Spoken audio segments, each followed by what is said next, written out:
Welcome back to Let's Talk Football. And with me I've got the coach of Cockburn, Mirko Jelicic. Mirko. Yeah, Thank you. Well. A very interesting start to the season. Not too bad at all for quiet achievers. Yeah, I mean, we expected a big season of ourselves, and we've semi-achieved that, I think. We've had a couple of results that we would have preferred to be a little bit more in our favour, and we were to blame for that, basically. So where we could have taken maximum points, we came away with 1 or nothing. And we've yet to come across, what I feel are the better teams, really, in terms of, Athena, Italia, and, on the form at the moment, Mandra, really. So that'll be interesting over the next month. Yeah, the next month is going to really shape your season, isn't it? I think so. There's a big congestion at the top of the table at the moment, and that's largely teams having indifferent starts. And the next 4 to 5 weeks, we'll see teams starting to sort themselves out. Definitely, yeah.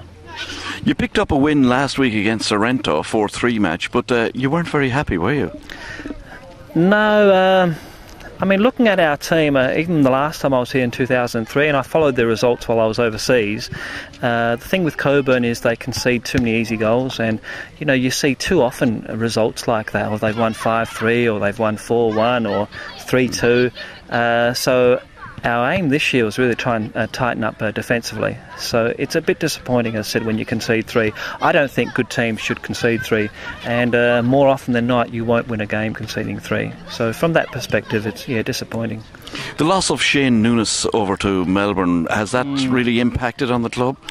Yeah, I think it has. I haven't seen Shane play myself, but from all reports from people that I've talked to, he's been a big loss to the club. Obviously, you lose a player of that calibre in your central defence, and you will feel it a little bit. And I don't think we've replaced that. As much as Liam's got a lot of ability, I don't think he's found his feet yet. And Jason as well didn't figure for us at the start of the season. We had Dusan Matura playing there, so Jason's just getting back on track at the moment as well. So I think, compared to last year, we're probably lacking a little bit there. Despite scoring 4 goals last week, you seem to think that you've got a bit of a problem up front. We don't have a dominant striker. Aaron Dos Santos, that scored 2 goals last week, is starting to come into his own. He's had a slow start to the season, and the last 2 games he's starting to find himself a little bit. So that's good for us, as I said, further ahead, but we don't really have a 20-goal season striker. So we depend a lot on midfielders picking up goals and that. So it'd be nice to have a more dominant striker at the club, but they're hard to find. So we'll live with what we've got, basically. Yeah. Since your last stint here, how do you think the standard has gone overall in the league? You've seen nearly most of the sides. I think it's evened out. I wouldn't say that the standard overall has improved, which is a bit disappointing, and that's been the case here, unfortunately, for football for quite a while. I think across all the teams, you'll probably get a much more even game these days. Whatever reason that is for, I really don't know. But as I said, we probably had a few weaker teams the last time I was here, which you could count on getting some points from. This year you can't. Even the likes of Armidale, they'll surprise you on their day. They're a tenacious team, and they're quite well organised. So. And the likes of Swan. Yeah, I mean, Swan play a difficult brand of football, and their ground is difficult to play on. But that's football. You take advantage of circumstances. And they do that quite well.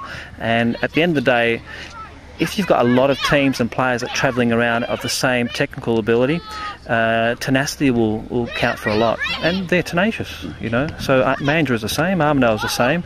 So they'll surprise teams if teams don't come to the battle, definitely, yeah. What did you think of the state squad that was announced during the week? I didn't hear too much about it, actually. I heard basically the night that it was announced that Johnny got in there. That's right. So that was a bit surprising. I mean, Johnny hasn't played well for us. He scored goals, but that doesn't mean you're playing well.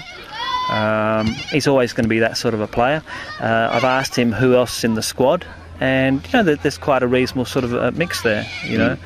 I don't know, as I said, with having these one-off type games and that, whether it's going to do much good for the purpose of football here. if they're going to have state teams, there has to be a little bit more of a concrete structure and plan in place for games and for training on that. And it just seems to be one-off type instances that are happening. So I don't know if there's much benefit to it, basically. Yeah, so basically just something for the players. It is, you know, and I guess they get a bit of a free trip. I don't know how many of them would go if they had to pay for it, you know. Yeah. So, as I said, the motivation behind it, I'm not overly sure, and maybe that's something that needs to be looked at. In concept, it's great, but like I said, if it's not ongoing and if there's not something tangible in place over a long-term period, I don't see a lot of point in it, basically. Yeah.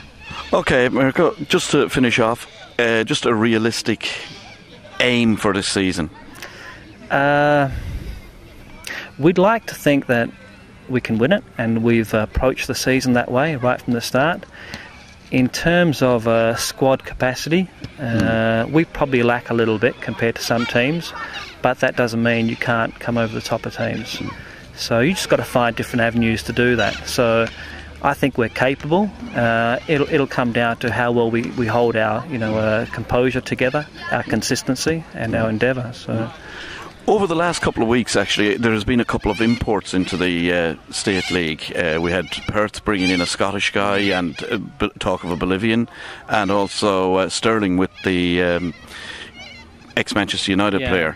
Any chance of Cockburn trying to go into the same type of situation and look for somebody overseas? I don't think so. I mean, I hold the same view as probably the people that run the club there, here, in that football here should be a development set up for young West Australian players, and that takes away a little bit from that endeavour when you start bringing overseas players. If you're bringing in great quality, I think it's not too bad, but when you're bringing in players that probably aren't getting a run elsewhere, I don't see what purpose it serves. At the end of the day, this league, even if you win it, you don't stand to win a huge amount anyway, so you may as well concentrate on developing youth for future ideals, really. Well, hope you enjoyed the show.